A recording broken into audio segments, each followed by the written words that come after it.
tunafahamu kabisa kwamba Maria alishiriki kwa ukamilifu wake maisha ya mwanae, na ndio maana mahali pengine Maria anajulikana au anafahamika kama mkombozi mwenza aliyeshiriki katika safari hiyo au jambo hilo la ukombozi. Tunamuomba Maria katika maisha yetu, kama ambavyo yeye ameshiriki kwa udhati kabisa katika mateso ya mwanae, na sisi tuunganike na hilo fumbo la msalaba. Katika maisha yetu tunajua kabisa kwamba kadiri unavyompenda mtu ndivyo ambavyo unakuwa umewekeza hisia zako na kila kitu chako kwake. Na mtu huyu anapoingia katika mateso au jambo lolote ambalo linaweza kumpata, yule aliyependa zaidi mara nyingi anaumia zaidi. Mama yetu Maria alimpenda Yesu kwa upeo.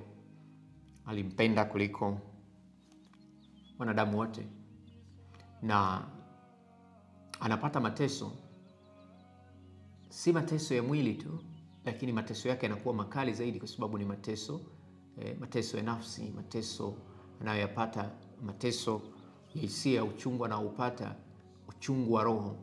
Na mateso hayo ni mateso makali, kama ambavyo tumetafakari au ambavyo tutatafakari hapa kwa ufupi mateso haya 7 ya mama yetu Bikira Maria.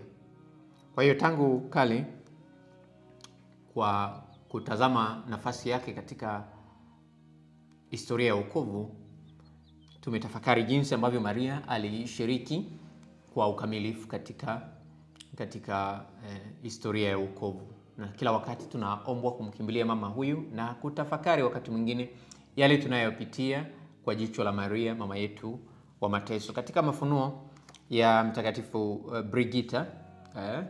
Brigitta huyu wa Sweden, mama yetu Bikira Maria anamueleza katika mafunuo haya neema ambazo watu watapata wale watakaoheshimu mateso ya mama yetu Bikira Maria. Ahadi hizi zinazotolewa ningependa nizitaje hapa mwanzoni, na kupitia ahadi hizi basi tujizamishe kila wakati katika rozari hii, ambayo kwayo ni rozari yenye nguvu kila tunapotafakari mateso ya mama. Kama ambavyo tunatafakari mateso ya mwanae, mateso ya Yesu, tunajisogeza karibu naye, vile vile tunavyotafakari mateso ya mama. Anasema katika ahadi hizi 7 za wale wote waliokuwa na ibada kwa mama yetu Bikira Maria kwa title hiyo ya mama yetu wa mateso, anasema jambo la kwanza, anasema nitawajalia amani katika familia zao. Amani katika familia zao. Tunahitaji amani, tunaye malkia wa amani, tumkimbilie hasa pale kunapotokea migogoro ambayo inasababisha kukosa amani, basi tumkimbilie kwa title hiyo, mama yetu wa mateso.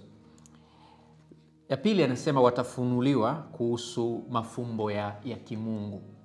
Ili tutazungumza zaidi katika teso la kwanza. Ahadi hii inahusiana zaidi na kufahamu mambo ya ndani kabisa ya kiroho.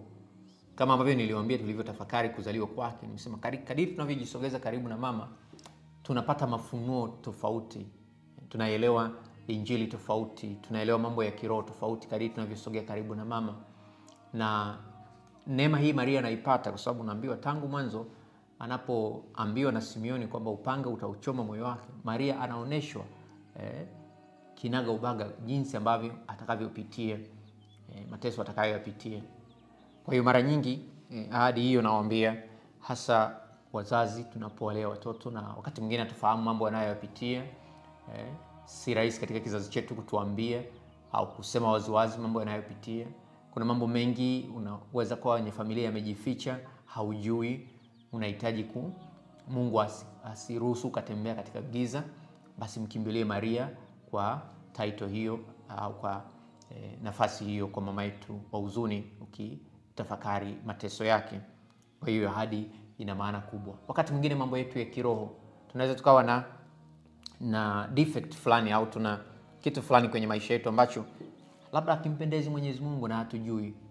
Basi Maria ambaye anatuambia kwamba tutafunuliwa mafumbo haya ya kimungu, basi tumkimbilie tukimwomba neema hiyo ya kwamba mama asikuruhusu tembee gizani.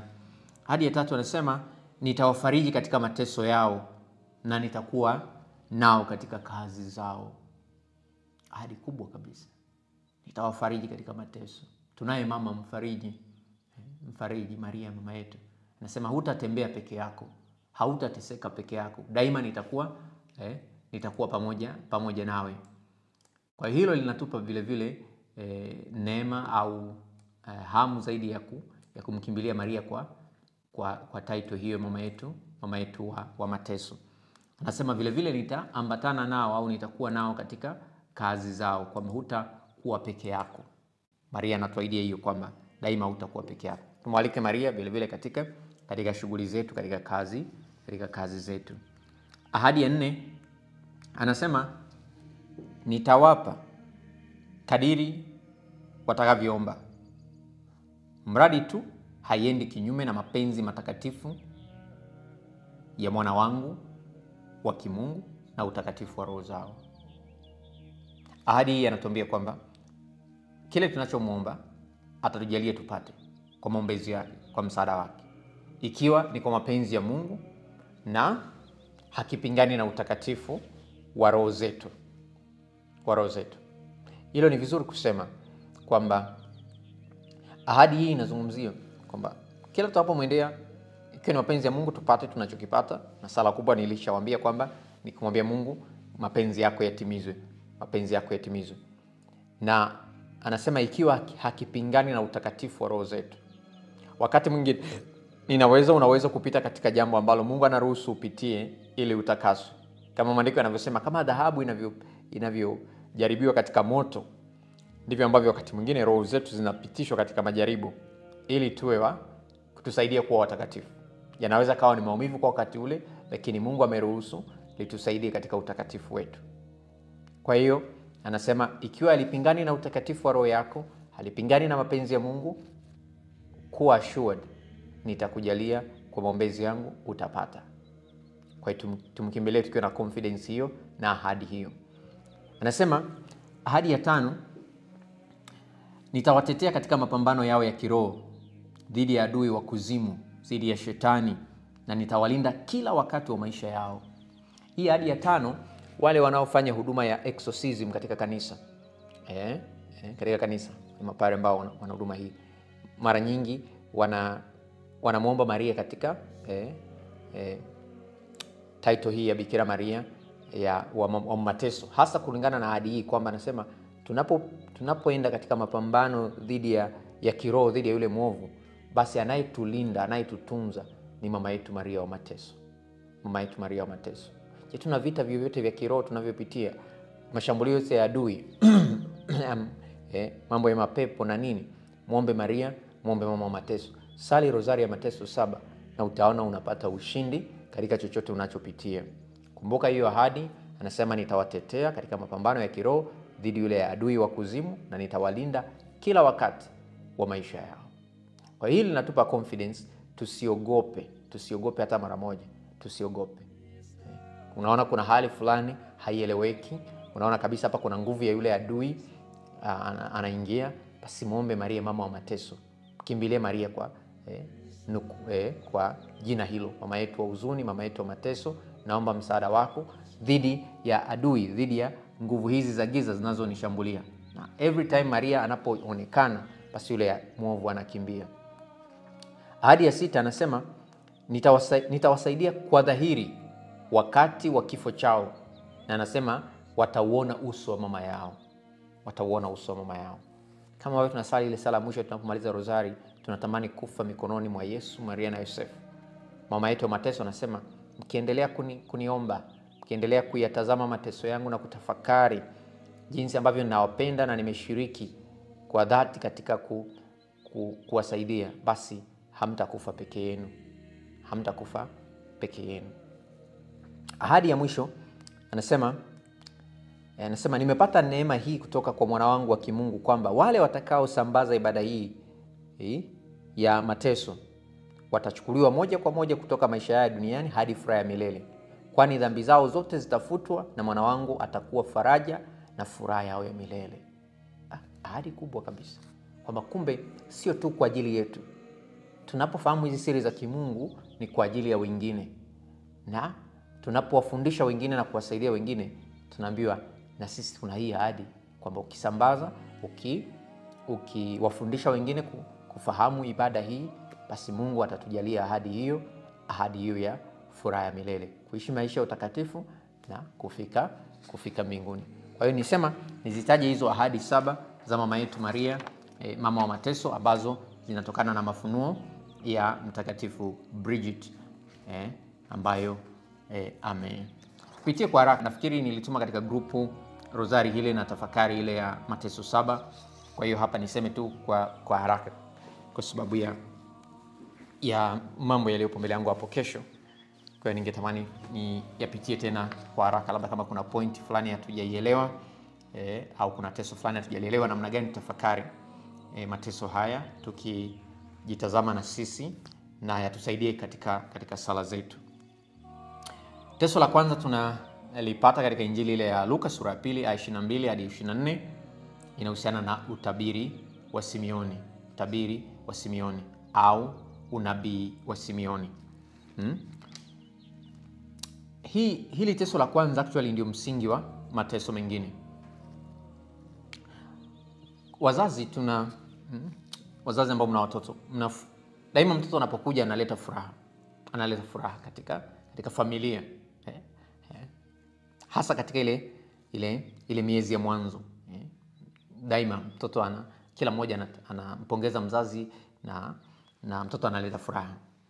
Tunaambiwa Yesu akiwa tuna wiki 6, Maria na Yosefu wanamchukua, wanamleta hekaluni ili wamtolee kwa Mungu kama ilivyokuwa desturi. Kwa hiyo ilikuwa ni siku ya furaha kwa huyu mama, siku ya furaha. Mtoto kama ambavyo sisi huku kwetu tunasema 40 ya mtoto, zile siku 40 tunamtoa nje, basi anaweza kuonana na mama huyu, wengine wakamuona mtoto. Lakini Maria anampeleka Yesu hekaluni, anamtolea hekaluni. Lakini furaha hii inageuka mshangao. Mara nyingi na tafakari, umemleta mtoto wako labda abatizwe, labda tuseme kwa padri, na padri anapomshika yule mtoto anakuambia, mama, mtoto huyu kwa kuwa na huyu mtoto mama utapata mateso mengi sana. Unaweza kusema, unasema nini labda padri? Kwa nini unaniambia hivi? Katika nyakati zetu labda unaweza kusema, shindwa, haitawezekana, hilo halitampata mtoto wangu, wala sitateseka. Au labda unaweza kusema vibaya zaidi, ukasema labda padri umechanganyikiwa au nini. Lakini ni maneno aliyoambiwa, mama, upanga utauchoma moyo wako. Ili nini? Anasema ili mioyo ya wengine ifunguliwe. Na hapa tunapata fundisho kubwa, kwa sababu mama huyu tangu mwanzo anaambiwa, anawekwa wazi kwamba unaposogea karibu wako huu na huyu mwanao, utashiriki kwa ukamilifu kabisa katika ukombozi wa wanadamu.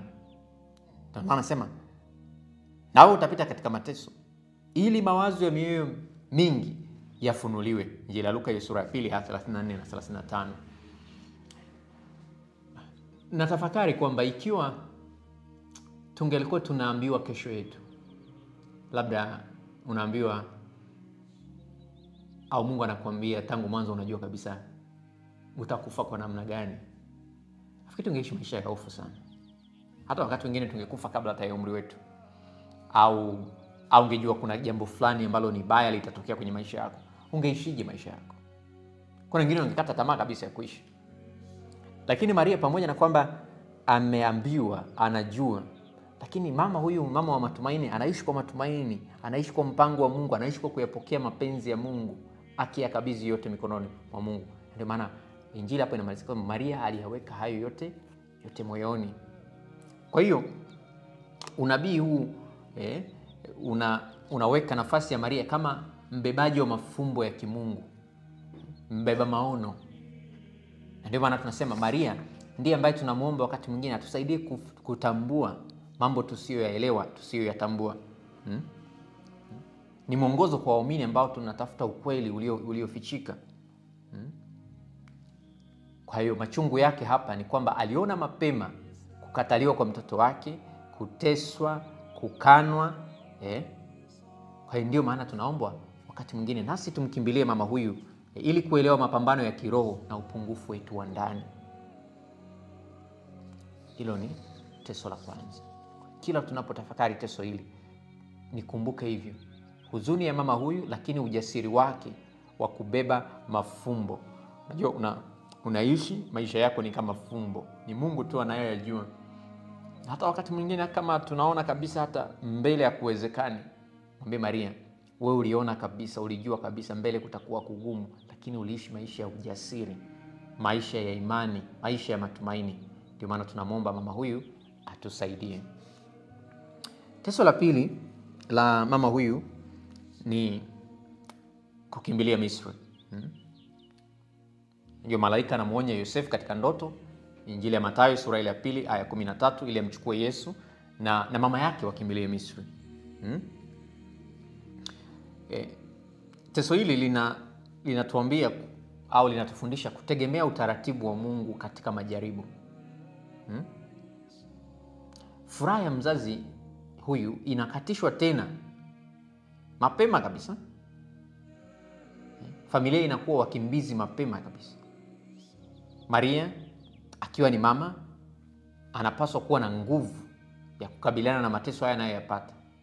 Mtoto wake anakosa, lakini mateso zaidi ya mama yako wapi? Kwa sababu ya mtoto wake, watoto wote wa mji ule chini ya miaka 2 wanakufa, wanauawa. Hemu tutazame na tufikirie ni mateso ya namna gani kuona mtoto wako amekuwa sababu ya kifo cha watoto labda maelfu.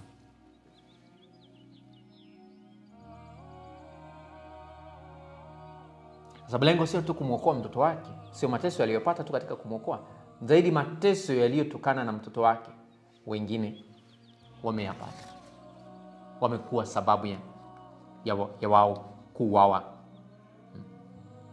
Kwa hiyo teso hili la pili linapingana, linatuambia mara nyingi huka zetu za kibinadamu, mashaka tulionayo. Ujasiri wa Maria katika teso hili ni kwamba sisi kama waamini tuwe wepesi wa kuisikiliza sauti ya Mungu na kuifuata kwa unyenyekevu. Nisijihoji na kujiuliza sasa itakuwaje, nitafanyeje, tutaishije. Mara nyingi hayo ndiyo mawazo yetu. Tunataka everything kiwe ready, tujue kila kitu. Lakini Mungu anapotupatia jambo, hutupatia kama puzzle ambalo nasema kama fumbo fulani ambalo litafunguka taratibu tunavyoendelea mbele. Cha muhimu tu niwe mwepesi pale mwanzoni kuisikiliza sauti ya Mungu na kumwambia Mungu, niko tayari, naitii sauti yako, umeniambia hivi. Yeye mbele atajua. Tunataka labda tuone kwa mapana yake, tujue kwa mapana yake. Na labda Maria angejiuliza kwamba Yosefu, sawa, umeoteshwa ndoto, inakuwaje? Tunaendaje? Usafiri ukoje? Tumejiandaa vipi na huyu mtoto? Nani atatupokea? Safari hii ni ya muda mrefu, ni jangwani tunakwenda. Je, uko jangwani tutafanyeje? Sema ni Mungu amesema, twende tufanye. Kadiri tunavyoitii sauti ya Mungu kwa wepesi na mapema, ndivyo ambavyo tutajikuta wakati mwingine, kama ningalimtii Mungu mapema kila alichoniambia, ningejikuta nimepiga hatua kubwa sana kwenye maisha yangu. Tunamwomba Maria katika teso la pili, Maria, nisaidie neema ya kuitii sauti ya Mungu hata pale ambapo ninaona kuna majaribu mengi ambayo yananifanya nisite kuitii sauti ya Mungu. Mnaweza kuwa mashuhuda nyinyi wenyewe hapo katika maisha yenu, kila mmoja kitazama. Kuna mambo ambayo unaweza kusema Mungu aliniambia. Mungu aliniambia mapema, na kama ningeitii sauti yake mwanzoni, labda nisingeingia katika haya mateso. Kama ningekubali kuvumilia kile ambacho nilikiona kwamba hakivumiliki wakati ule, labda Mungu angenipa njia nyingine nzuri zaidi ya kufanya. Kwa katika teso hili la pili tumuombe Mungu neema hiyo ya kutegemea daima utaratibu wa Mungu katika majaribu yoyote ambayo tunayapitia. Teso la tatu la Maria mama yetu ni turudi kwenye teso la pili. Nimekumbuka kitu kimoja. Anayetafutwa ni Yesu, anayetaka kuuawa ni Yesu, ila wanaomwokoa ni wazazi wake. Hapa ni wakumbushe wazazi daima kuwa walinzi wa watoto wenu, kwa sababu Maria na Yosefu wanamlinda Yesu kwa gharama kubwa sana, kwa gharama kubwa sana. Katika zama tulizonazo, teso hili la pili kila tunapolisali kuomba Mungu atupatie neema ya kuwa walinzi wa wale aliotukabidhi, watoto wetu. Kutokubali waingie katika mahali ambapo si mahali sahihi. Kutokuwaacha tu wakaharibika tukiwa tunawaona. Ulinzi kwa wakati mwingine ni kuwazuia mambo fulani, kuwanyima hali fulani, ili tu wakae katika ile sauti ya Mungu ambayo unaisikia ndani mwako. Kama mzazi unaona kabisa, nikiruhusu mwanangu akaenda hapa akakutana na huyo akaishi mazingira haya ataharibika. Basi kama Maria na Yosefu walivyomlinda Yesu, basi ni wajibu wetu kama wazazi, walezi, mimi kama kuhani, kuwalinda watoto wangu, kuwalinda watoto wangu.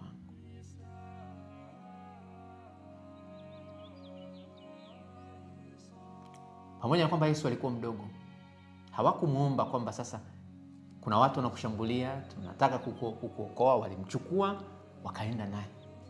Mzazi ndiye anayeona mbele zaidi, ndiye unayejua hatari zilizopo, kwa sababu Mungu tayari una experience ulionayo kwenye maisha. Kwa hiyo ni jukumu letu la kuwalinda, na hasa kuwalinda kiroho, Mama yetu wa mateso atukumbushe wajibu wetu wa kuwa walinzi wa kiroho katika maisha ya watoto wetu, walinzi wa kiroho, na kumwomba Maria awe pamoja nawe katika ulinzi wa watoto wako. Ninakumbuka habari moja ya mzazi mmoja ambaye mtoto wake alikwenda sekondari, na alimwambia kwamba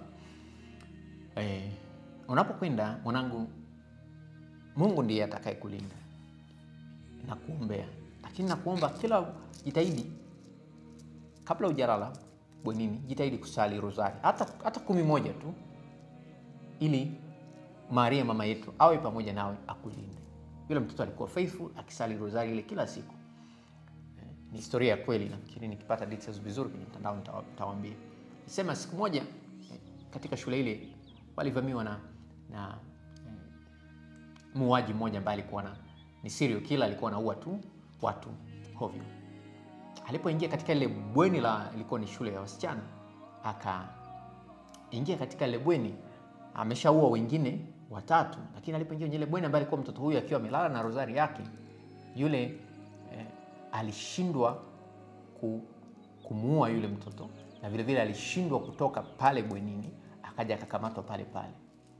Baadaye katika hukumu tunaambiwa kwamba aliomba nafasi ya kuongea na padri kabla hajahukumiwa kunyongwa. Alimuuliza padri, nataka tu niambie kwa nini siku ile nilishindwa kutekeleza kile ambacho nilipanga nilipofika kwenye lile bweni. Na ndipo baadaye padri akasikia kwamba mtoto huyu alikuwa na ibada kwa Maria mama yetu, na kumwambia kwamba alilindwa na Mungu, alilindwa na maombezi ya Maria, ndio maana alishindwa kufanya. Kwa hiyo tunapoombea watoto ulinzi katika teso hili la pili, tuwaweke katika mikono ya Mungu, na hasa kuwahimiza kwamba dunia tunayopitia, maisha tunayopitia sasa hivi, tunahitaji ulinzi wa kiroho dhidi ya watoto wetu. Teso la kupotea kwa Yesu hekaluni, naambiwa miaka 12 wanapompeleka hekaluni. Injili ya Luka sura ya 2 41 hadi 52. Teso hili mara nyingi nasema hakuna kitu ambacho Maria anaumia au tunasema anapata uchungu, hasa katika kizazi chetu au katika nyakati hizi. Watoto wa Yesu, wa watoto wa mwanaye wanapopotea. Tunapopotea kwa ajili ya dhambi, tunapokwenda mbali zaidi na uso wa Mungu, hiyo ni huzuni kubwa kwa mama. Ni huzuni kubwa kwa mama. Labda unaweza kujiuliza, mara ngapi walimtafuta kwa siku 3? Piga picha, wewe ni mama, umeenda labda kwenye kongamano, umempoteza mtoto wako. Mama Maria alibisha hodi nyumba ngapi akimtafuta mtoto wake? Alikwenda kwenye biashara ngapi akihangaika kumtafuta mtoto? Na Yosefu vile vile walihangaika kwa kiasi gani? Siku ya kwanza hakuna. Je, alilala mama yetu? Huwezi kulala. Je, walikula? Nafikiri hata chakula hakiwezi kupanda kwa mzazi unayempoteza mtoto wako. Na sio tu mtoto, kumpoteza Mungu. Teso hili linanikumbusha kila wakati, ninapompoteza Mungu ninahangaika. Na tunampoteza Mungu kwa namna nyingi sana, lakini namna mojawapo ni namna ya dhambi. Roho yangu inasumbuka kwa sababu nimempoteza Mungu.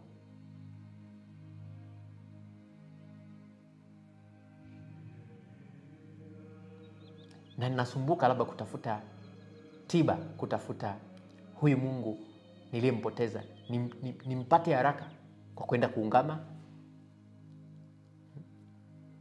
Zamani ilikuwa unaona kabisa mtu anasema siwezi kulala kabla sienda kuungama hii dhambi. Siwezi, nimemkosa Mungu, nimempoteza Mungu, sina amani ya kiroho, lazima nipatane na Mungu wangu. Au tunaahirisha, au tunapuuza wokovu wetu. Hayo ni mateso alionayo mama kwa sasa. Kwa sababu haya mateso tunayoongelea ni mama huyu anayeshiriki mateso. Haya ni mateso endelevu. Mateso ya kumpuuza mwanae, kupuuza wokovu. Wangapi tunachelewesha wokovu wetu mpaka dakika ya mwisho? Wapo wengine ambao tayari wameshasema kwamba mimi mambo ya dini haya mpaka nikizeeka hivi ndo nitaanza kwenda kazi. Nani alikwambia wakati huo utampata Mungu ukizeeka? Au nani alikwambia utapata huo muda? Kuna wakati utafika, hautafikia hiyo nafasi, hautapata hiyo nafasi. Haya ni mateso yanayomsumbua au yanayomhuzunisha mama kila wakati. Na labda mimi na wewe tumemhuzunisha mama yetu Maria kwa kukataa wokovu, kwa kukataa kutubu, kwa kukataa kusali, kwa kukataa kusikiliza amri na maagizo ya kanisa. Na yeye ni mama wa kanisa. Labda nimempa mateso mama yangu kwa namna moja au nyingine. Hili ni teso ambalo linatukumbusha daima nisimpoteze Yesu. Daima nisimpoteze Yesu. Daima usimpoteze Yesu. Na pale ambapo naona kabisa nimempoteza, nihangaike kama mama anavyohangaika usiku na mchana. Kama ambavyo nyinyi mnahangaika kutenga muda huu, nafasi hii ya kusali, ni namna ya kusema kwamba sitaki nimpoteze Yesu katika maisha. Ni afadhali nipoteze kila kitu kuliko kumpoteza Mungu. Hiyo ni nafasi kubwa. Na hata wanapompata Maria, ngeleza kusema, anamwambia ulikuwa wapi? Tumekutafuta, wewe ulikuwa wapi? Yesu anajibu kwa taratibu, mama, hamkupaswa kujua nilipo. Kwa hiyo teso hili linatuambia tuwe na subira vile vile katika mateso, katika machungu. Subira si uvumilivu tu, bali ni hali ya kustahimili, kustahimili mateso bila hasira wala kukata tamaa. Tukumsikia Maria akiwa na hasira. Wakati mwingine tunaweza tukampoteza Yesu si kwa sababu ya dhambi. Wakati mwingine unaweza kujisikia una ukavu wa kiroho. Kuna kipindi unapitia kwenye maisha ya kiroho, uko so dry, mkavu kabisa. Haupati zile consolation, faraja za sala, utamu wa sala. Kuna wakati hizo faraja zinaondoka. Mama Teresa wa Calcutta, mara baada ya kifo chake, tunasoma katika katika diary zake anasema for 50 years, kwa miaka 50 sikupata faraja yoyote katika sala. Tunamshangaa Mama Teresa, kwa miaka 50 anasema sikuona faraja katika sala, lakini every day alikuwa akienda kanisani, alikuwa akiabudu Yesu Ekaristi, na alikuwa akifanya utume wake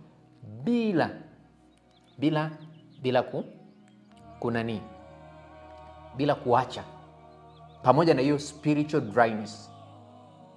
Unaweza kuniandikia hapa, unasema kuna kipindi you don't feel like praying, ujisikii. Hiyo inahitaji uvumilivu. Ni nyakati zile ambazo roho yako inahisi kama umepoteza ule uwepo wa Mungu. Unakumbuka, zamani nilikuwa nikipenda sana mambo ya kiroho, lakini siku hizi sioni. Lakini unajisukuma, unajilazimisha. Hiyo ni katika teso hili. Mwambie Maria, nahisi ndani mwangu, nahisi kama nimempoteza Yesu. Naomba nipe uvumilivu, nipe subira katika ukavu huu. Nipe neema katika ukavu huu wa kiroho. Kwa sababu sio kila wakati tutapata faraja katika sala. Sio kila wakati tutapata consolation. Na kadiri unavyokuwa katika maisha ya kiroho, Mungu anaondoa all the consolations, zile faraja zote. Kadiri unavyokuwa kiroho, all the consolation. Unajua ni kama mtoto mdogo, unasema Paulo anasema mlipokuwa kama watoto tuliwapa maziwa, tuliwapa uji, lakini kadiri mnavyokuwa sasa mnahitaji chakula kinachostahili hadhi yenu, ili tumfuate Mungu, si kwa sababu ya zile faraja tunazopata, bali kwa ajili ya upendo tulionao kwa Mungu. Niko la 3 na nilisema nitawahi. Basi tumwache Roho wa Mungu afanye kazi. Kwa hiyo teso hilo linatuambia. Mateso yanayofuata sasa ni mateso ambayo tuna Injili haituelezi waziwazi, lakini Maria anakutana na Yesu kwenye njia ya msalaba.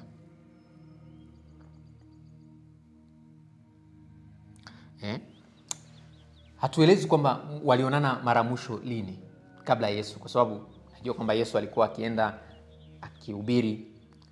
Kwa hiyo Injili haituambii kwamba Maria alimuona mwanae mara mwisho kabla ya kusulubiwa lini. Labda anapoingia kwenye mateso, Maria anakutana naye sasa akielekea Kalvari. Na anatambua hana kosa. Lakini Maria katika teso hili anatufundisha kumwamini Mungu hata pale inapoonekana hakuna sababu ya kufanya hivyo.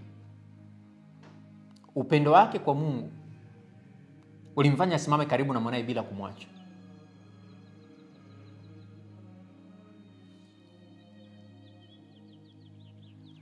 Kwa hiyo anakuwa faraja ya wale wote wanaoteseka. Katika teso hili la 4, Maria anakuwa faraja ya wale wote wanaoteseka.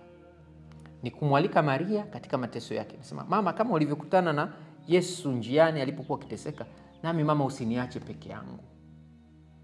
Wenda alimtia moyo na kumwambia, mwanangu, nenda mbele. Najua unachofanya kwa ajili ya ulimwengu. Maria alimpa faraja ya kutosha.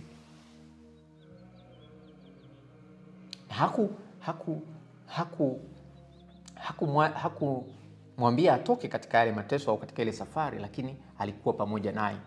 Kwa hiyo Maria anakuwa sababu vile vile ya kutufundisha kumwamini Mungu. Hata pale inapoonekana hakuna sababu ya kufanya hivyo. Kwa sababu anaona mwanae hana kosa lolote, anahukumiwa bila hatia, lakini anakuwa na imani kwa Mungu kwamba Mungu ameruhusu mwanangu ateseke, kuna makusudi makubwa. Ndio maana nawaambia wowote mnaopita katika uchungu, katika mateso, kubeba teso hili, kujua kwamba Mungu ameruhusu. Wala wakati mwingine hujatenda chochote kibaya.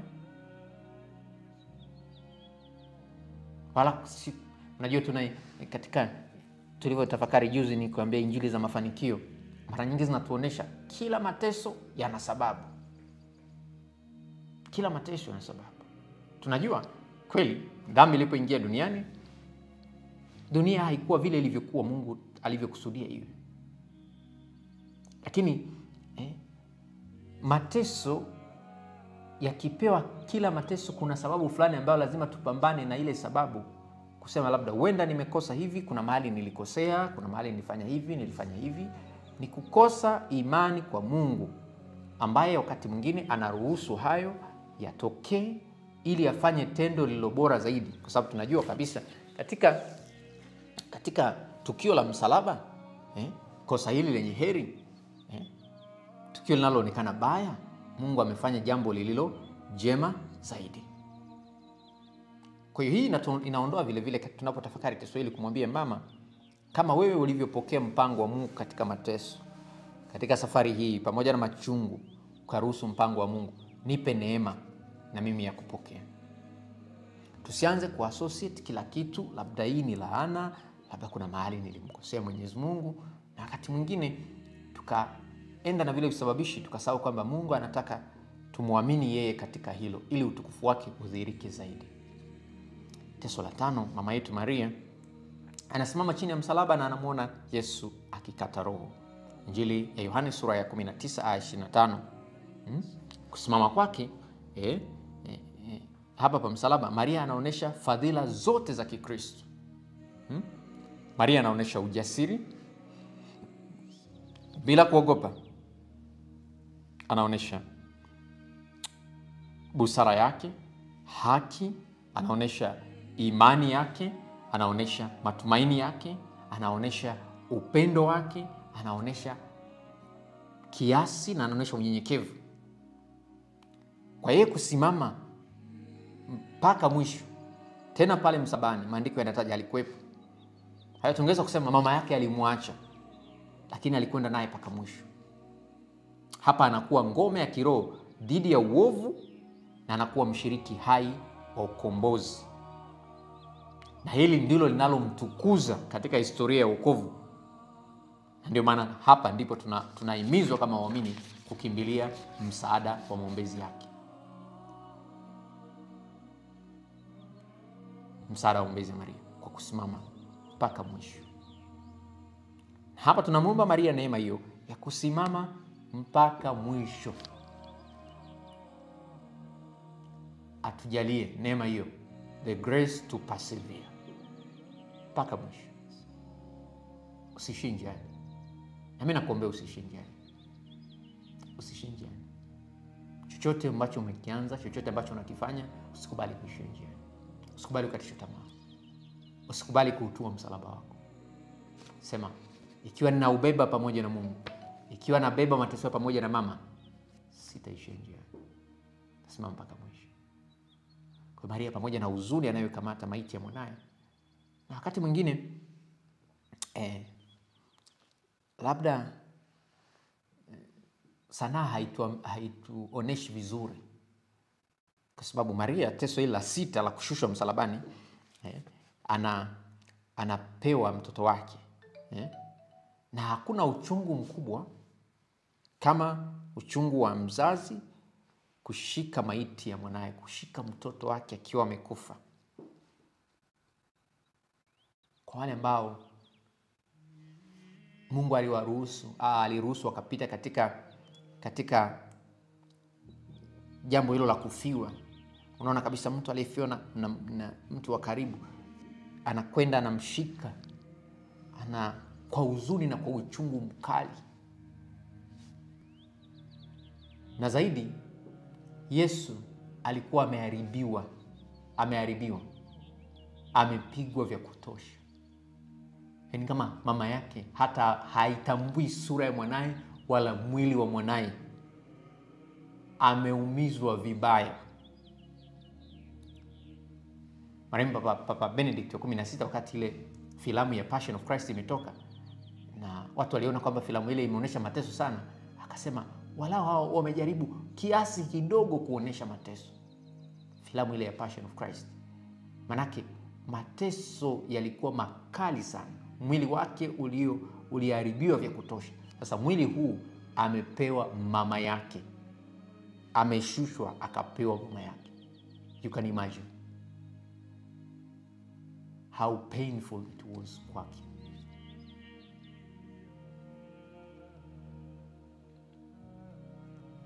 Lakini Maria hapa anatufundisha kitu kimoja. Anampokea mtoto wake kwa upendo na unyenyekevu na kwa imani kubwa. Lakini anatufundisha hakuruhusu chuki kuingia moyoni mwake.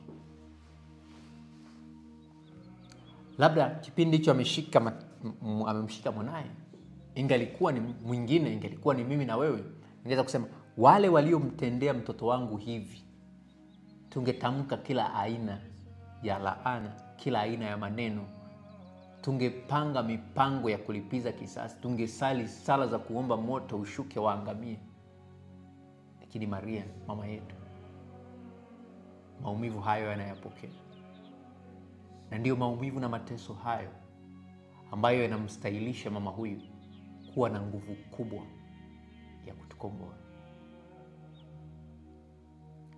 Tunao wengi ambao wametupitisha au Mungu ameruhusu tukapita katika mateso. Je, wale watu ninawatazamaji?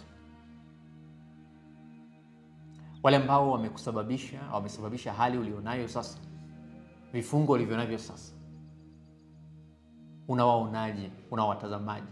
Je, ninawatazama kama Maria mama, bila kuruhusu chuki, kumwambia Mungu, hata hawa waliofanya hivi usiwaache, usiwatupe, wakomboe, waokoe. Kifo cha mwanangu kisiwe bure. Na uchungu anaoona mwili wa mwanae umeraruriwa, labda ni kwamba this will go to waste. Hii pain yote itapotea bure. Hawatathamini mateso ya mwanangu. Hii ndio uchungu unaomchoma moyo wake. Nimwombe Mungu, na hayo tumwombe Mwenyezi Mungu, nisichukulie poa, nisivae msalaba tu kama ornament, kama jewel fulani hivi. Nisishtuke, ushtuke, niwashtue na wengine, kwamba nisichezee sadaka ya Yesu.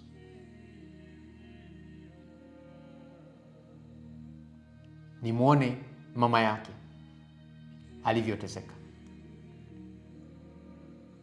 Nimhurumie Maria, kumwambia Maria, kukufuta machozi nitaiheshimu kwa maisha yangu sadaka ya mwanao msalabani.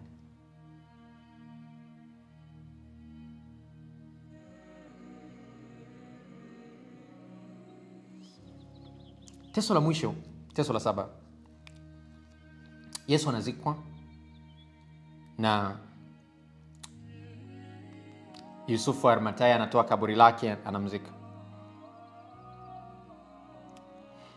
Maria anakabiliana sasa na uchungu wa kubaki peke yake. Kumbuka tumezungumza kuhusiana na Yosefu, tunasema Yosefu alikufa mapema mikononi mwa Yesu na Maria hata kabla Yesu hajaanza utume wake. Ndio maana pale msalabani, kwa sababu Yosefu hayupo tena, Maria anakabidhiwa kwa Yohane.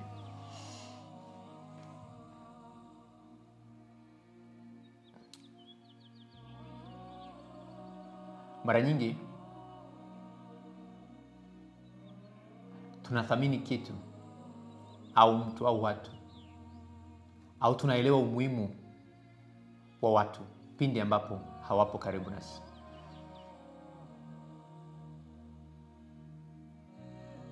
Sema hata ukifiwa, zikafanyika taratibu zote, mazishi na kila kitu, ukimaliza kila kitu, ukarudi ukabaki peke yako, ndipo ule uchungu wote unakuja. Sababu yale mazoea uliokuwa nayo tena na yule mtu hayapo. Ile sauti uliokuwa unaisikia haipo tena. Ile faraja uliokuwa unaipata haipo tena. Na hata kama mtu angekuwa ni mbaya kiasi gani, lakini kila mmoja ana mchango wake.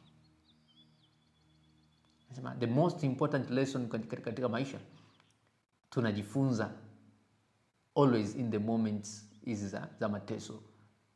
Na hasa wakati mwingine tunapopoteza. Huwezi kumthamini huyo ulionaye karibu yako mpaka siku utakapompoteza.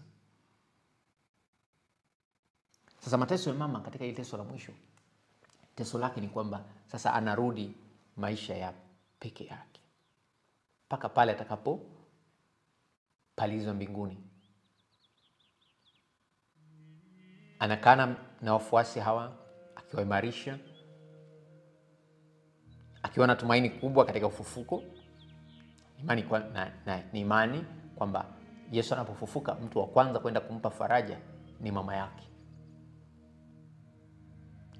Haisemwi katika maandiko, lakini imani inaonyesha hivyo kwamba alienda kwa mama yake kwanza. Mafunuo ya Mtakatifu Catherine Emmerich anasema alimfuata kwanza Maria, mama yake, kumpa faraja. Hapa Maria anakubaliana na ukweli wa kifo kwa imani na tumaini. Anatufundisha mimi na wewe kutokaa na uchungu kwa muda mrefu, kutokaa na majonzi kwa muda mrefu. Wale wote wanaopita katika majonzi, aidha ya kupoteza mtu wao wa karibu, watoto wao, au chochote ambacho kimekupa majonzi, tazame Maria, mama wa mateso. Mwambie Maria, kama ulivyokuwa na imani na tumaini, ukijua kwamba ni Mungu ni mwaminifu, kuna ufufuko, kuna mabadiliko katika maisha, nijalie na mimi niwe na imani hiyo. Muombe kama una ile heavy sadness in your heart, unapitia roho imekuwa nyeusi na uchungu na majonzi, hata kila ukikumbuka machozi yanakuja, machozi yanakutoka. Muombe Maria, mama wa mateso, katika teso hilo la 7. Hata katika majonzi, Maria moyo wake ulijaa mwanga wa matumaini ya Pasaka. Alijua kuna Pasaka inakuja, alijua uvumilivu. Na hivyo maisha yetu, kwamba hakuna Ijumaa Kuu ambayo haina Pasaka, haina Jumapili ya Pasaka. Alijua, kwa alipokea kwa matumaini, aliishi maisha ya matumaini kwa namna pekee. Labda wengine ni wajane, wapo wamepoteza wapendwa wao, basi kimbilie mama wa mateso. Rozari hii ya mateso 7 unaweza kuipitia tena, tumetuma pale namna ya kuisali kila wakati. Kumwambia mama wa mateso. Tunapomkumbuka mama wa mateso, tunamwomba atukumbushe kila wakati kutafakari mateso ya Yesu mwanae, kwa sababu wameungana hivi. Tulisema tutaongea kidogo tumeongea lisaa tena. Basi mama wa mateso atusaidie kukumbuka hilo, na tunapoendelea kumkabidhi vifungo vyetu, basi tuelewe kwa nini kila wakati tunamkimbilia Maria. Tuna engo nyingi za kumtazama, na anastahili kweli kukimbiliwa. Unajua, kama mtu hujateseka naye, kama hakuna contribution uliyotoa, wakati mwingine unapuuzia, huchukuli uzito wa mambo, kwa sababu hamna sadaka yote uliyoingia. Upendo wowote unahitaji sadaka, unahitaji investment, iwe ya kihisia, iwe ya mali, iwe ya chochote kile. Lakini kuna jambo ambalo umeliweka ndani, kuna jambo ambalo umelitoa, na Maria alitoa zaidi kuliko kiumbe chochote hapo ulimwenguni. Upendo wake kwa Mungu, upendo wake kwa mwanae, upendo wake kwa Roho Mtakatifu. Na nimesema mwanzoni, kadiri tunavyopenda sana, tunavyojitoa sana, vile vile tusisahau vile vile maumivu yetu ni makubwa zaidi kwa yule tunayempenda. Hatutamani apite katika mateso yoyote. Tunaumia zaidi kwa sababu tumependa zaidi. Na tusiogope kupenda zaidi kwa sababu tutaumia zaidi. Bali kama Maria, tutambue kwamba Mungu atakuwa pamoja nasi katika mapendo yetu makubwa kwake. Tumsifu Yesu Kristo. Kwa jina la Baba na la Mwana na la Roho Mtakatifu. Amina. Nasadiki kwa Mungu Baba Mwenyezi, muumba wa mbingu na dunia, na kwa Yesu Kristo mwana pekee Bwana wetu, aliyetungwa mimba kwa uwezo wa Roho Mtakatifu, akazaliwa na Bikira Maria, kateswa kwa mamlaka ya Ponso Pilato, kasulubiwa, akafa, akazikwa, akashukia kuzimu, siku ya 3 akafuka katika wafu, akapaa mbinguni, amekaa kuume kwa Mungu Baba Mwenyezi. Toka huko atakuja kwa hukumu wazima na wafu. Na sadiki kwa Roho Mtakatifu, kanisa takatifu Katoliki, ushirika wa takatifu, maondoleo ya dhambi, ufuko wa miili na uzima wa milele ijayo. Amina. Baba yetu uliye mbinguni, jina lako litukuzwe, ufalme wako ufike, utakalo lifanyike duniani kama mbinguni. Utupe leo mkate wetu wa kila siku. Tusamehe makosa yetu kama tunavyosamehe na sisi waliotukosea. Usitutie katika kishawishi, lakini utuopoe maovuni. Amina. Mama yetu wa mateso, tunakuomba siku ya leo tuombee tuzidishiwe imani, matumaini na mapendo moyoni mwetu. Salamu Maria, umejaa neema, Bwana yu nawe. Umebarikiwa kuliko wanawake wote, na Yesu mzao wa tumbo lako amebarikiwa. Maria mtakatifu, mama wa Mungu, tuombee sisi wakosefu, sasa na saa ya kufa kwetu. Amina. Salamu Maria, umejaa neema, Bwana yu nawe. Umebarikiwa kuliko wanawake wote, na Yesu mzao wa tumbo lako amebarikiwa. Maria mtakatifu, mama wa Mungu, tuombee sisi wakosefu, sasa na saa ya kufa kwetu. Amina. Salamu Maria, umejaa neema, Bwana yu nawe. Umebarikiwa kuliko wanawake wote, na Yesu mzao wa tumbo lako amebarikiwa. Maria mtakatifu, mama wa Mungu, tuombee sisi wakosefu, sasa na saa ya kufa kwetu. Amina. Atukuzwe Baba na Mwana na Roho Mtakatifu, kama mwanzo na sasa na siku zote na milele. Amina. Bikira Maria mfungua mafundo, tuombee na utusaidie. Mama wa mateso, tukumbushe kila wakati kutafakari juu ya mateso ya Yesu mwanao. Tendo la kwanza.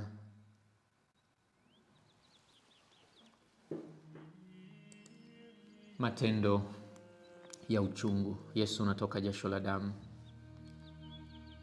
Baba yetu uliye mbinguni, jina lako litukuzwe, ufalme wako ufike, utakalo lifanyike duniani kama mbinguni. Utupe leo mkate wetu wa kila siku. Tusamehe makosa yetu kama tunavyosamehe na sisi waliotukosea. Usitutie katika kishawishi, lakini utuopoe maovuni. Amina. Salamu Maria, umejaa neema, Bwana yu nawe. Umebarikiwa kuliko wanawake wote, na Yesu mzao wa tumbo lako amebarikiwa. Maria mtakatifu, mama wa Mungu, tuombee sisi wakosefu, sasa na saa ya kufa kwetu. Amina. Salamu Maria, umejaa neema, Bwana yu nawe. Umebarikiwa kuliko wanawake wote, na Yesu mzao wa tumbo lako amebarikiwa. Maria mtakatifu, mama wa Mungu, utuombee sisi wakosefu, sasa na saa ya kufa kwetu. Amina. Salamu Maria, umejaa neema, Bwana yu nawe. Umebarikiwa kuliko wanawake wote, na Yesu mzao wa tumbo lako amebarikiwa. Maria mtakatifu, mama wa Mungu, tuombee sisi wakosefu, sasa na saa ya kufa kwetu. Amina. Salamu Maria, umejaa neema, Bwana yu nawe.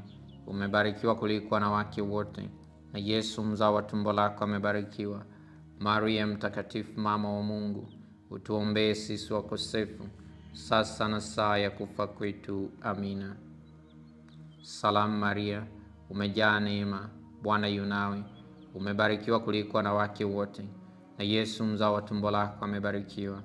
Maria mtakatifu, mama wa Mungu, utuombee sisi wakosefu, sasa na saa ya kufa kwetu. Amina.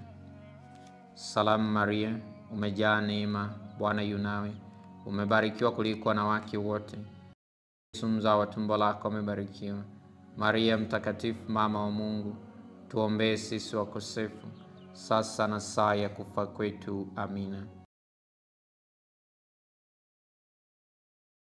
Nawe umebarikiwa kuliko wanawake wote, na Yesu mzao wa tumbo lako amebarikiwa. Maria mtakatifu, mama wa Mungu, saa ya kufa kwetu. Amina. Salamu Maria, umejaa neema, Bwana yu nawe. Umebarikiwa kuliko wanawake wote, na Yesu mzao wa tumbo lako amebarikiwa. Maria mtakatifu, mama wa Mungu, tuombee sisi wakosefu, sasa na saa ya kufa kwetu. Amina. Salamu Maria, umejaa neema, Bwana yu nawe. Umebarikiwa kuliko wanawake wote, na Yesu mzao wa tumbo lako amebarikiwa. Maria mtakatifu, mama wa Mungu, utuombee sisi wakosefu, sasa na saa ya kufa kwetu. Amina. Salamu Maria, umejaa neema, Bwana yu nawe. Umebarikiwa kuliko wanawake wote, na Yesu mzao wa tumbo lako amebarikiwa. Maria mtakatifu, mama wa Mungu, utuombee sisi wakosefu, sasa na saa ya kufa kwetu. Amina. Atukuzwe Baba na Mwana na Roho Mtakatifu, kama mwanzo na sasa na siku zote na milele. Amina. Bikira Maria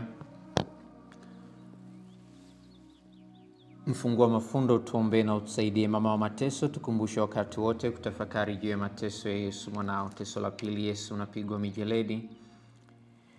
Baba yetu uliye mbinguni, samehe makosa yetu kama tunavyosamehe na sisi waliotukosea, usitutie katika kisha ya kufa kwetu. Amina. Salamu Maria, umejaa neema, Bwana yu nawe, umebarikiwa kuliko Maria mtakatifu, mama wa Mungu, utuombee sisi wakosefu, sasa na saa ya kufa kwetu. Amina. Salamu Maria, umejaa neema, Bwana yu nawe, umebarikiwa kuliko wanawake wote, na Yesu mzao wa tumbo lako amebarikiwa. Maria, umebarikiwa kuliko wanawake wote, na Yesu mzao wa tumbo lako amebarikiwa. Maria mtakatifu, mama wa Mungu. Amina.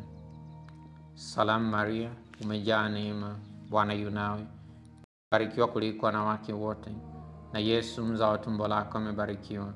Maria mtakatifu, mama wa Mungu, utuombee sisi wakosefu, sasa na saa ya kufa kwetu. Amina. Wa Mungu, utuombee sisi wakosefu, sasa na saa ya kufa kwetu. Amina. Sasa na saa ya kufa kwetu. Amina. Salamu Maria, umejaa neema, Bwana yu nawe, umebarikiwa kuliko wanawake wote, na Yesu mzao wa tumbo lako amebarikiwa. Maria mtakatifu, mama wa Mungu, utuombee sisi wakosefu, sasa na saa ya kufa kwetu. Amina. Salamu Maria, umejaa neema, Bwana yu nawe, umebarikiwa kuliko wanawake wote, na Yesu mzao wa tumbo lako amebarikiwa. Maria mtakatifu, mama wa Mungu, tuombee sisi wakosefu, sasa na saa ya kufa kwetu. Amina.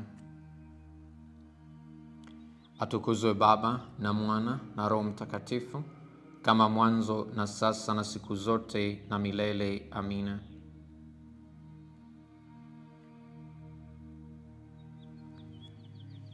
Bikira Maria mfungua mafundo, tuombee na utusaidie. Ewe Maria mama wa mateso, tukumbushe kila wakati kutafakari juu ya mateso ya Yesu mwanao. Teso la tatu, Yesu unavikwa taji la miba kichwani. Baba yetu uliye mbinguni, jina lako litukuzwe, ufalme wako ufike, utakalo lifanyike duniani kama mbinguni. Utupe leo mkate wetu wa kila siku, tusamehe makosa yetu kama tunavyowasamehe na sisi waliotukosea, usitutie katika kishawishi, lakini utuopoe maovuni. Amina.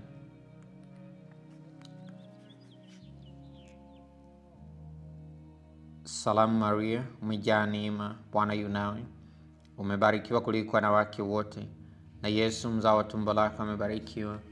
Maria mtakatifu, mama wa Mungu, utuombee sisi wakosefu, sasa na saa ya kufa kwetu. Amina.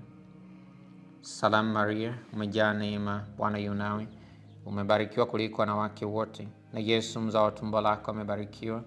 Maria mtakatifu, mama wa Mungu, tuombee sisi wakosefu, sasa na saa ya kufa kwetu. Amina. Salamu Maria, umejaa neema, Bwana yu nawe, umebarikiwa kuliko wanawake wote, na Yesu mzao wa tumbo lako amebarikiwa. Maria mtakatifu, mama wa Mungu, tuombee sisi wakosefu, sasa na saa ya kufa kwetu. Amina. Salamu Maria, umejaa neema, Bwana yu nawe, umebarikiwa kuliko wanawake wote, na Yesu mzao wa tumbo lako amebarikiwa. Maria mtakatifu, mama wa Mungu, tuombee sisi wakosefu, sasa na saa ya kufa kwetu. Amina. Salamu Maria, umejaa neema, Bwana yu nawe, umebarikiwa kuliko wanawake wote, na Yesu mzao wa tumbo lako amebarikiwa. Maria mtakatifu, mama wa Mungu, tuombee sisi wakosefu, sasa na saa ya kufa kwetu. Amina. Salamu Maria, umejaa neema, Bwana yu nawe, umebarikiwa kuliko wanawake wote, na Yesu mzao wa tumbo lako amebarikiwa. Maria mtakatifu, mama wa Mungu, tuombee sisi wakosefu, sasa na saa ya kufa kwetu. Amina.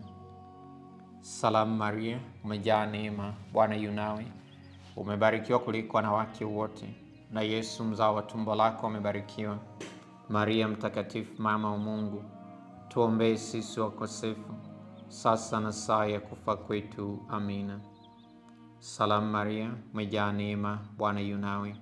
Umebarikiwa kuliko wanawake wote, na Yesu mzao wa tumbo lako amebarikiwa. Maria mtakatifu, mama wa Mungu, utuombee sisi wakosefu, sasa na saa ya kufa kwetu. Amina. Salamu Maria, umejaa neema, Bwana yu nawe. Umebarikiwa kuliko wanawake wote, na Yesu mzao wa tumbo lako amebarikiwa. Maria mtakatifu, mama wa Mungu, tuombee sisi wakosefu, sasa na saa ya kufa kwetu. Amina. Salamu Maria, umejaa neema, Bwana yu nawe. Umebarikiwa kuliko wanawake wote, na Yesu mzao wa tumbo lako amebarikiwa. Maria mtakatifu, mama wa Mungu, tuombee sisi wakosefu, sasa na saa ya kufa kwetu. Amina. Atukuzwe Baba na Mwana na Roho Mtakatifu, kama mwanzo na sasa na siku zote na milele. Amina. Bikira Maria mfungua mafundo, tuombee na utusaidie. Ewe mama wa mateso, tumbushe kila wakati kutafakari juu ya mateso ya Yesu mwanao.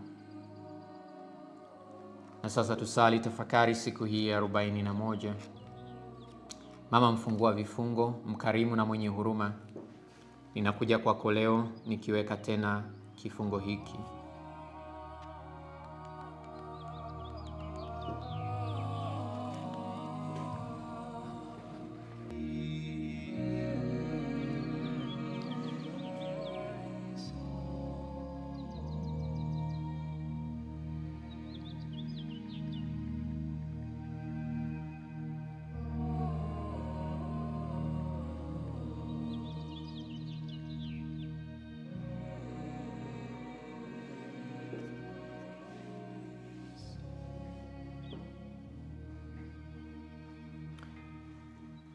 Kilichomo maishani mwangu ambacho sikielewi, na kuomba hekima yako ya kimungu ikifungue. Katika mwanga wa Roho Mtakatifu hujawahi kamwe kuonekana ukiwa umekasirika. Maneno yako yalijaa upendo kiasi ambacho Roho Mtakatifu alidhihirishwa kinywa chako. Uniondolee uchungu, hasira na chuki ambavyo vimesababishwa na kifungo hiki. Mama mwema, unipatie upendo na hekima yako ambavyo vinajidhihirisha kwa ukimya katika moyo wako, na kama walivyokuwepo katika siku ya Pentekoste, mwambie Yesu anitumie uwepo mpya wa Roho Mtakatifu katika saa hii ya maisha yangu. Roho Mtakatifu nishukie. Maria mfungua vifungo, uniombee.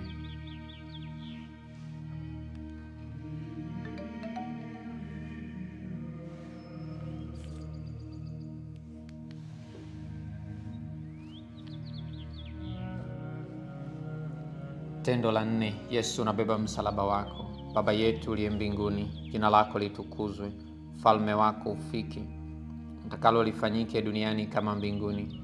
Utupe leo mkate wetu wa kila siku, kama tunavyosamehe na sisi waliotukosea. Usitutie katika kishawishi, lakini utuopoe maovuni. Amina. Salamu Maria, umejaa neema, Bwana yu nawe. Umebarikiwa kuliko wanawake wote, na Yesu mzao wa tumbo lako amebarikiwa. Maria mtakatifu, mama wa Mungu, utuombee sisi wakosefu, sasa na saa ya kufa kwetu. Amina.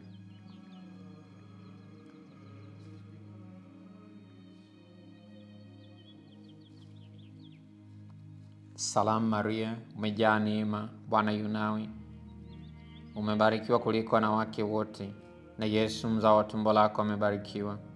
Maria mtakatifu, mama wa Mungu, utuombee sisi wakosefu, sasa na saa ya kufa kwetu. Amina. Salamu Maria, umejaa neema, Bwana yu nawe.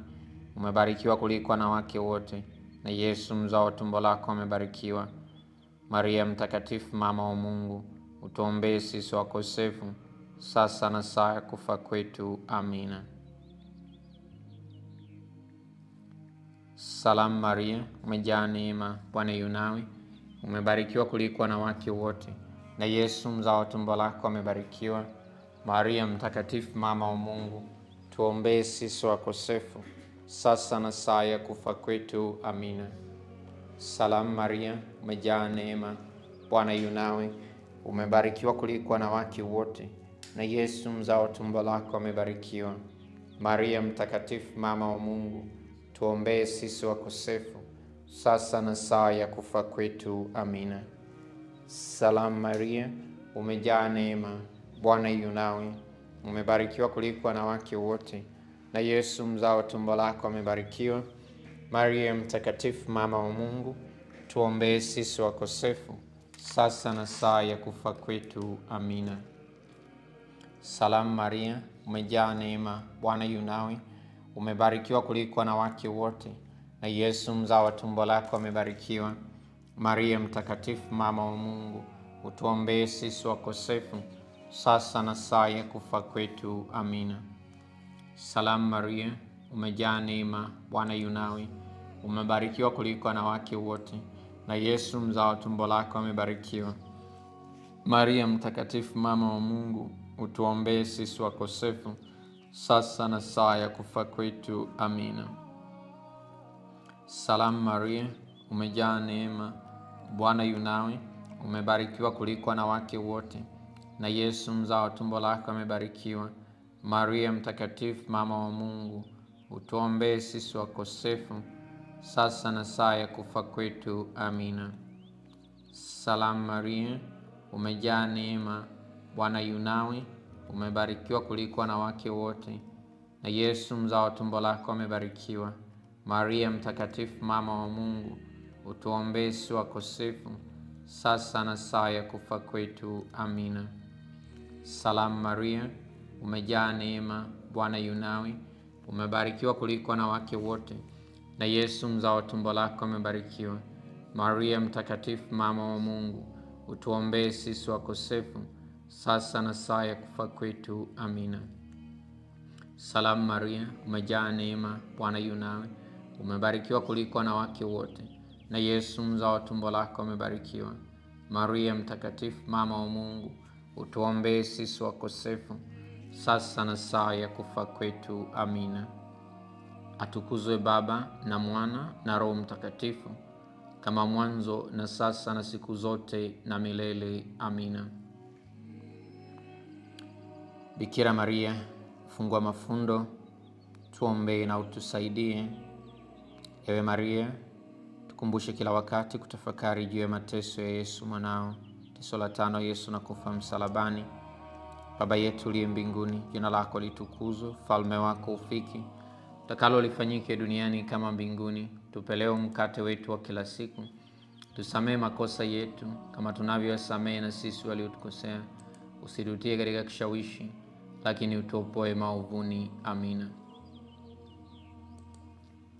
Salamu Maria, umejaa neema, Bwana yu nawe, umebarikiwa kuliko wanawake wote, na Yesu mzao wa tumbo lako amebarikiwa. Maria mtakatifu, mama wa Mungu, tuombee sisi wakosefu, sasa na saa ya kufa kwetu. Amina. Salamu Maria, umejaa neema, Bwana yu nawe, umebarikiwa kuliko wanawake wote, na Yesu mzao wa tumbo lako amebarikiwa. Maria mtakatifu, mama wa Mungu, tuombee sisi wakosefu, sasa na saa ya kufa kwetu. Amina. Salamu Maria, umejaa neema, Bwana yu nawe, umebarikiwa kuliko wanawake wote, na Yesu mzao wa tumbo lako amebarikiwa. Maria mtakatifu, mama wa Mungu, utuombee sisi wakosefu, sasa na saa ya kufa kwetu. Amina. Salamu Maria, umejaa neema, Bwana yu nawe, umebarikiwa kuliko wanawake wote, na Yesu mzao wa tumbo lako amebarikiwa. Maria mtakatifu, mama wa Mungu, utuombee sisi wakosefu, sasa na saa ya kufa kwetu. Amina. Salamu Maria, umejaa neema, Bwana yu nawe, umebarikiwa kuliko wanawake wote, na Yesu mzao wa tumbo lako amebarikiwa. Maria mtakatifu, mama wa Mungu, tuombee sisi wakosefu, sasa na saa ya kufa kwetu. Amina. Salamu Maria, umejaa neema, Bwana yu nawe, umebarikiwa kuliko wanawake wote, na Yesu mzao wa tumbo lako amebarikiwa. Maria mtakatifu, mama wa Mungu, tuombee sisi wakosefu, sasa na saa ya kufa kwetu. Amina. Salamu Maria, umejaa neema, Bwana yu nawe, umebarikiwa kuliko wanawake wote, na Yesu mzao wa tumbo lako amebarikiwa. Maria mtakatifu, mama wa Mungu, tuombee sisi wakosefu, sasa na saa ya kufa kwetu. Amina. Salamu Maria, umejaa neema, Bwana yu nawe, umebarikiwa kuliko wanawake wote, na Yesu mzao wa tumbo lako amebarikiwa. Maria mtakatifu, mama wa Mungu, utuombee sisi wakosefu, sasa na saa ya kufa kwetu. Amina. Salamu Maria, umejaa neema, Bwana yu nawe, umebarikiwa kuliko wanawake wote, na Yesu mzao wa tumbo lako amebarikiwa.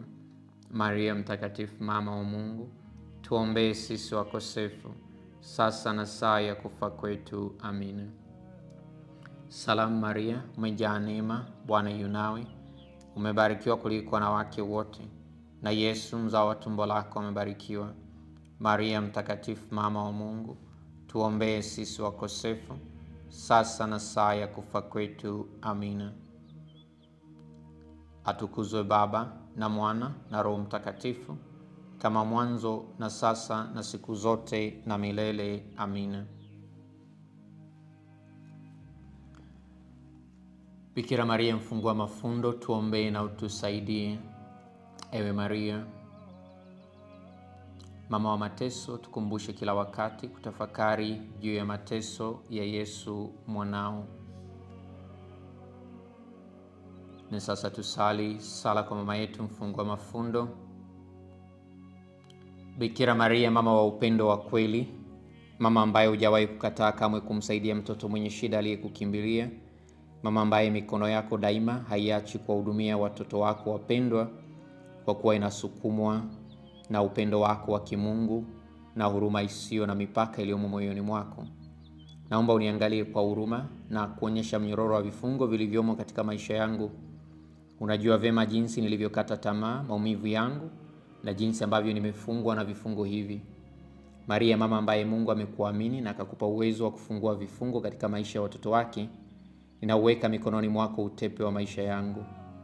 Hakuna yeyote hata mwovu mwenyewe anayeweza kuchukua kutoka katika uangalizi wako wa thamani sana. Mikononi mwako hakuna kifungo ambacho hakiwezi kushindwa kufunguliwa. Mama mwenye nguvu, kwa neema zako na maombezi yako kwa mwanao na Mwokozi wangu Yesu, leo kichukue mikononi mwako kifungo hiki.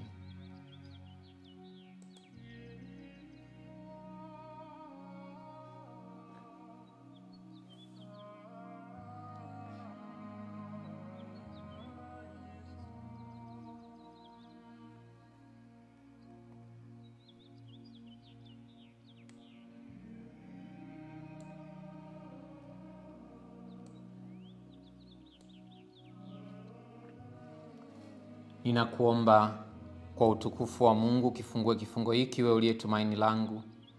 Mama yangu, wewe ni faraja pekee ambayo Mungu ananipatia. Wewe ni nguvu katika udhaifu wangu na utajiri wa ufukara wangu. Pamoja na Kristo, wewe unaniweka huru katika minyororo iliyonifunga. Naomba usikilize ombi langu, nitunze, uniongoze na kunilinda. Kimbilio la usalama wangu, Maria mfungua vifungo, uniombee. Sala kwa Mtakatifu Mikaeli. Mtakatifu Mikaeli, malaika mkuu, tulinde katika vita, uwe kinga yetu katika maovu na maoteo ya Shetani. Mungu amtishe, tunaomba sana. Nawe mkuu wa majeshi ya mbinguni, kwa nguvu ya Mungu angushe motoni Shetani na pepo wabaya wengine wote wanaozunguka duniani kupoteza roho za watu. Tunaomba hayo kwa njia ya Kristo Bwana wetu. Amina. Utenzi wa shukrani wa Maria kama unavyopatikana katika Injili ya Luka sura ya 1 aya 46 hadi 55. Moyo wangu wamwadhimisha Bwana, na roho yangu imemfurahia Mungu Mwokozi wangu, kwa kuwa ameutazama unyonge wa mjakazi wake. Kwa maana tazama, tokea sasa vizazi vyote wataniita mbarikiwa. Kwa kuwa mwenye nguvu amenitendea makuu, na jina lake ni takatifu, na rehema zake hudumu vizazi hata vizazi kwa hao wanaomcha. Amefanya nguvu kwa mkono wake, amewatawanya walio na kiburi katika mawazo ya mioyo yao. Amewaangusha wakuu katika viti vyao vya enzi, na wanyonge amewakweza. Wenye njaa amewashibisha mema, na wenye mali ameondoa mikono mitupu. Amemsaidia Israeli mtumishi wake ili kukumbuka rehema zake, kama alivyowaambia baba zetu Ibrahimu na uzao wake hata milele. Atukuzwe Baba na Mwana na Roho Mtakatifu, kama mwanzo na sasa na siku zote na milele. Amina. Niwashukuru wote ambao tumesali tena siku ya leo novena hii kwa mama yetu Bikira Maria mfungua mafundo. Nukuu nayoacha nayo ni nukuu ya Mtakatifu Yohane Paulo wa Pili, inatuambia hivi. Nasema, ili kufanikisha makusudio yetu, jitoeni kwa Bikira Maria daima, na zaidi hasa katika nyakati ngumu na za giza. Kutoka kwa Maria tunajifunza kujisalimisha kwa mapenzi ya Mungu katika mambo yote. Kutoka kwa Maria tunajifunza kuamini hata pale matumaini yote yanapoonekana yamepotea. Kutoka kwa Maria tunajifunza kumpenda Kristo mwanaye, mwana wa Mungu. Jifundishe kutoka kwake kuwa daima mwaminifu, kuamini kwamba neno la Mungu kwako pia litatimizwa na kwamba hakuna lisilowezekana kwa Mungu. Basi wapendwa, niwashukuru wale wote. Kwa namna pekee nipende kushukuru familia ya Kilasara kwa jitihada zenu za kuhakikisha basi tunapata internet. Basi tutakapofahamu gharama halisi za kila mwezi, basi tutakuwa tunaambiana, walau tunajitahidi sasa kutafuta internet ambayo itakuwa iko stable. Kwa hiyo Joseph, Mungu akubariki sana kwa majitoleo hayo ya kwako, na niwakumbushe kwamba katika kundi letu, group letu pale, ningependa tuwe tunajadili hasa kuhusiana na yale yaliyotugusa, yale ambayo yanatugusa kama Wakatoliki, na katika mafundisho ambayo tunapeana kila mmoja aseme kwamba mimi walau kwa kusikiliza mafundisho kitu fulani nimekitambua, kitu fulani kimenisaidia, kitu fulani nilikuwa sifanyi hivi na sasa hivi naona neema hiyo kweli iwe grupu zaidi la kutusaidia. Jamii ya kwetu ya sasa, kizazi chetu cha sasa kinahitaji ushuhuda, kinahitaji mashahidi, witness, na bila kuwa na sisi kuwa witness wa imani yetu, basi inakuwa ngumu. Imani hii tunapaswa kuishi vile vile kwa pamoja. Kwa hiyo tutumie grupu lile. Kwa wale wote ambao wanatamani kufanya chochote, na washukuru kwa pole zenu za msiba, na nawashukuru wale wote ambao tutakuwa pamoja katika mazishi kule Moshi. Misa ni saa 6 mchana katika parokia ya Kindi Kibosho. Basi tukutane pale kwa ajili ya kumsindikiza na kumwombea bibi yetu pumziko jema mbinguni.